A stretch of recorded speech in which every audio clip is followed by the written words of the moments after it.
महायुतीला बिनशर्त पाठिंबा दिल्यानं राज ठाकरे यांच्या भूमिकेवरून पुन्हा एकदा चर्चा सुरू झालेली आहे आणि या सर्व पार्श्वभूमीवर राज ठाकरे यांनी आज पक्षाच्या नेत्यांची आणि पदाधिकाऱ्यांची बैठक बोलावत भूमिका समजावून सांगितली। पहिल्या 5 वर्षांमध्ये मोदींच्या काही भूमिका पटल्या नव्हत्या आणि त्यामुळे आम्ही टीका केली। मुख्यमंत्री पदासाठी टीका केलेली नव्हती असं म्हणत राज ठाकरेंनी उद्धव ठाकरेंना अप्रत्यक्ष टोला लगावला। तर काही जण बिनशर्त पाठिंबा देतात, काही जण लढण्याचं नाटक करत पाठिंबा देतात असं म्हणत उद्धव ठाकरेंनी राज ठाकरे आणि वंचित आघाडीवर निशाणा साधला। मी सांगितलं माझ्या पक्षातल्या सर्व पदाधिकाऱ्यांना आणि माझ्या महाराष्ट्र सैनिकांना की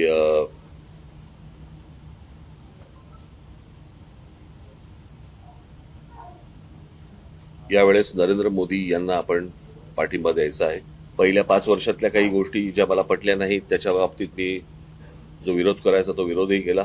अनेक वेळा सांगतात लोक की राज ठाकरेंनी भूमिका बदलली। प्रश्न 2014च्या अगोदरची भूमिका ही निवडून आल्यानंतर सत्तेत आल्यानंतर जर तिकडे भूमिका बदलू शकते तर मला असं वाटतं की मला भूमिका बदलणं आवश्यक होतं आणि त्याला भूमिका बदलणं म्हणत नाहीत, त्याला धोरणांवरती त्याला टीका म्हणतात। ती टीका करताना त्याच्या मोबदल्यात काही मागितलं नव्हतं की मला मुख्यमंत्री पद पाहिजे म्हणून मी टीका करतोय, माझे 40 आमदार फोडले म्हणून मी टीका करतोय, असल्या कुठच्या गोष्टींमधनं ती टीका नव्हती, ती मुद्द्यांना टीका होती। त्याच्यानंतरच्या पुढच्या 5 वर्षामध्ये काही गोष्टी ज्या चांगल्या झाल्या त्याचं स्वागतही मी केलं। मी त्यांचं कौतुक करतो की काही जण उघड उघड बिनशर्त पाठिंबा देत आहेत, काही लोक लढण्याचं नाटक करून पाठिंबा देत आहेत आणि ही नाटकं आता जनता ओळखते। म्हणून मला असं वाटतं की यावेळेला हुकुमशाही विरुद्ध लोकशाही अशी सरळ लढाई येणाऱ्या लोकसभेत होणार आहे।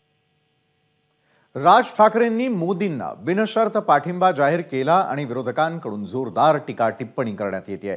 राज ठाकरेंची कोणती फाईल उघडली की त्यांनी बिनशर्त पाठिंबा दिला असा खोचक टोला संजय राऊतांनी लगावला तर कावेळ झालेल्यांना जग पिवळच दिसतं असा पलटवार राज ठाकरेंनी केलाय।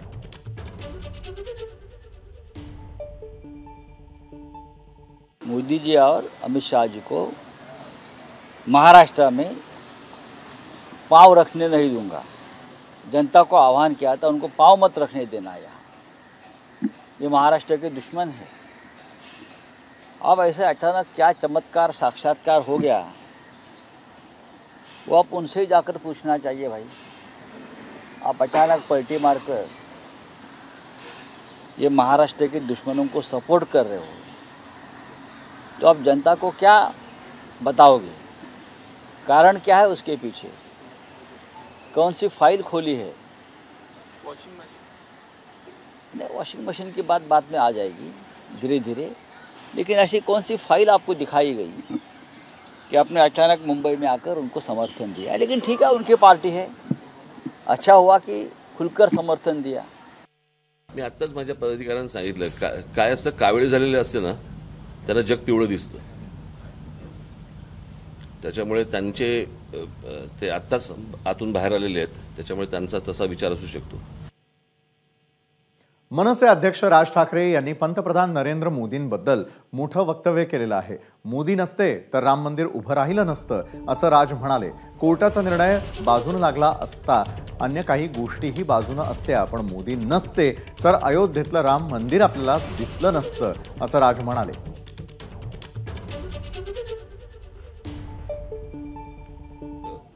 आपल्याला काय धर्माच्या आधारावरती राष्ट्र उभं नाही करायचे, परंतु 1992 पासून ते 2024 पर्यंत एक रखडलेली गोष्ट ज्याच्यामध्ये आजपर्यंत इतक्या कारसेवकांनी ज्यांनी आपली स्वतःची आहुती दिलेली आहे, मला असं वाटतं त्या सगळ्या कारसेवकांचे आत्मे शांत झाले असतील आणि ते राम मंदिर उभं राहिल्यावरती आणि एक निश्चित जर इतक्या वर्ष प्रलंबित राहिलेला प्रश्न जर नरेंद्र मोदी नसते, जरी सुप्रीम कोर्टाने आदेश दिलेला असला तरी जर ते नसते तर राम मंदिर उभंच राहू शकलं नसतं।